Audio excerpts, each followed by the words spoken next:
Okay friends, it's time to get started on our job. One of the first things we have to do is safely raise and support the front of the truck so the wheels are off the ground. Now the wheels don't necessarily need to be off of the truck to do this job, so let's get started. Now the very next thing that we want to do is take an overall measurement of this tie rod end unit here. So essentially what I mean is, I want to know the overall length from one end of this all the way to the other end. The way that I'm going to do that is I'm going to mark right on the knuckle where the tie rod end goes through. You can mark this pretty much anywhere. It's just going to be the place that you're going to be measuring from. So I'll mark this knuckle, and then I'll come over here and I'll mark this knuckle as well. Now at this point I'm going to take a measuring tape and I'm going to measure the length from one marking to the other. All right, so just take a quick note of that. I've got 58 inches, but yours might be different. Once you have that measured out and the measurement written down, we're going to continue on to loosening up the adjustment sleeve. To do that, I'm going to start with this one right here.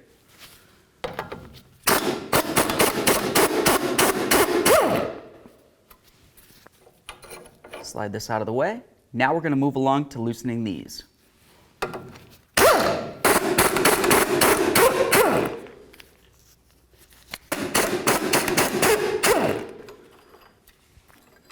can get these out of here.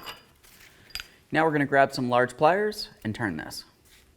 So I have this sprayed down with penetrant. I sprayed both of the threaded areas, and then if you feel along this sleeve right here, you're generally going to feel like a slot that goes along it. Just go ahead and spray some penetrant right inside there as well. Let it sit and do its job. After that, we're going to continue on with some nice long pliers that look like this. Or of course you can use the tie rod tool that has a little hook on it. You can grab onto it with that. Most people are going to have long pliers.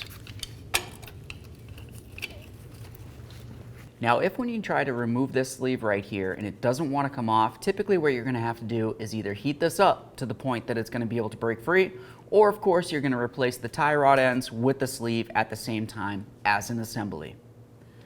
Now for me personally, I'm just going to go ahead and heat this up and see if I can get it apart. I want to spread these ears and then get these off of the actual sleeve itself.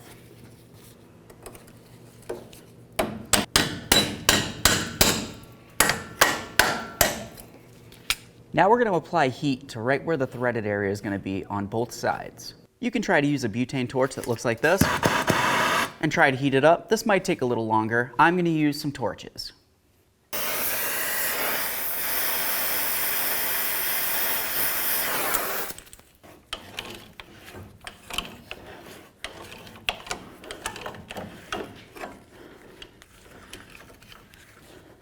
There it is, friends. Now that we have the sleeve out of there, we're going to start removing our left side outer tie rod end. To do that, you want to of course come over and remove your locking cotter pin. We'll just cut this right out of the way and replace it with a new one in the end. With the cotter pin out of the way, let's go ahead and remove our nut.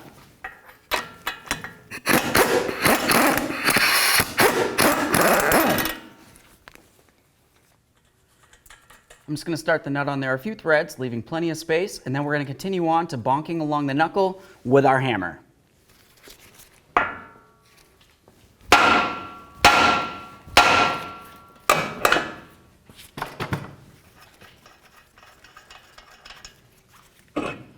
There it is, friends.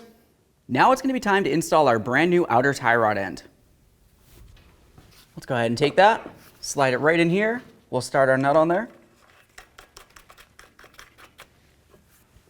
Now the next thing we need to do is continue on by coating our threading on our tie rod ends with some copper never sees.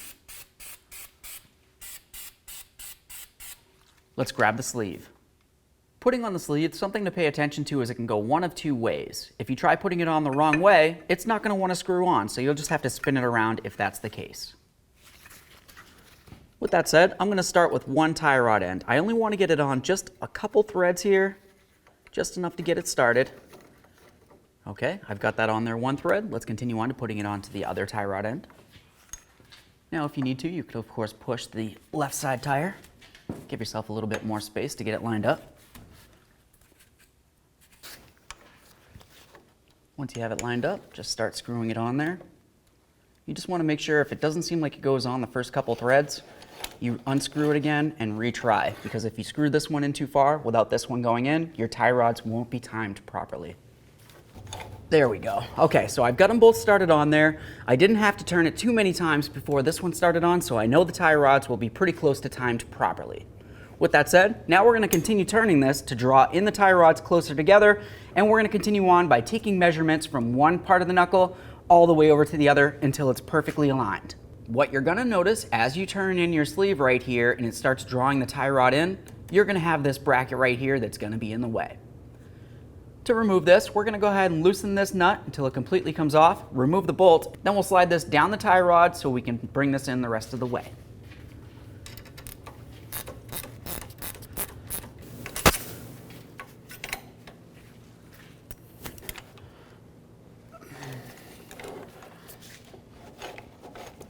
So now what I've done is I've turned in the sleeve so both the tie rods came pulling in until the point where it looked as though both of the front tires were as straight as possible.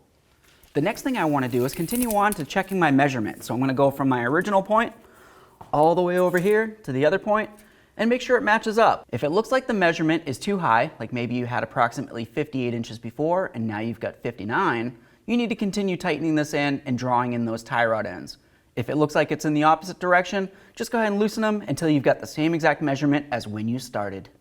Okay, so now that we have the measurements done, the next thing that we want to pay attention to is making sure that we have this bracket facing down, just like this. The reason for that is because we need this piece to come in and through this area right there. And of course we have our bolt hole right there. So we'll line this all up, make sure it lines up perfectly, and then of course we'll start snugging everything up. So now we're going to go ahead and put this bracket on there. Something to pay attention to is on the tie rod itself, you're going to have like a notched out area, and that's where this bolt is going to go. So I'm just going to go ahead and slide this down to approximately where it needs to be. Slide the bolt through. If it doesn't go through, you don't have it lined up with the notch. We'll start the nut on there, and then we'll get ready to start snugging everything up. I'm going to start by snugging this one first. Make sure that nut's tight enough that this can't move at all. Now that we've finished making our adjustment here, the next thing we're going to do is come over to our outer tie rod end. Go ahead and snug this up, bottom it out, and then we're going to torque it to 67 foot-pounds. After you torque it, you want to pay attention to the hole that's on the stud of the tie rod end and the slot that's on the nut itself. Once we have it torqued, we want to make sure that they line up so we can put our cotter pin through. If it isn't lined up, continue tightening until the very next slot does.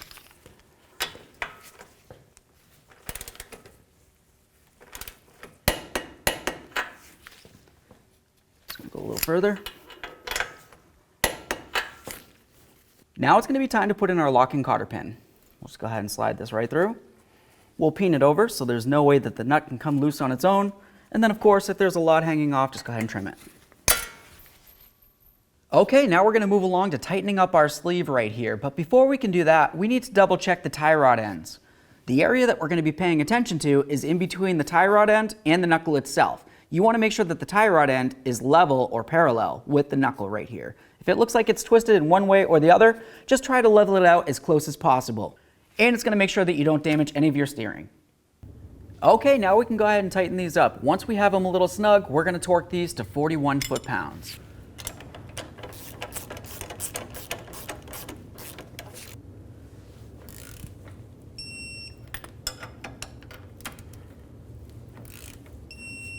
Okay friends, another job's in the history books. What's left to do now? Go ahead and safely get your truck back down on the ground and then take it for a road test down to your local alignment shop.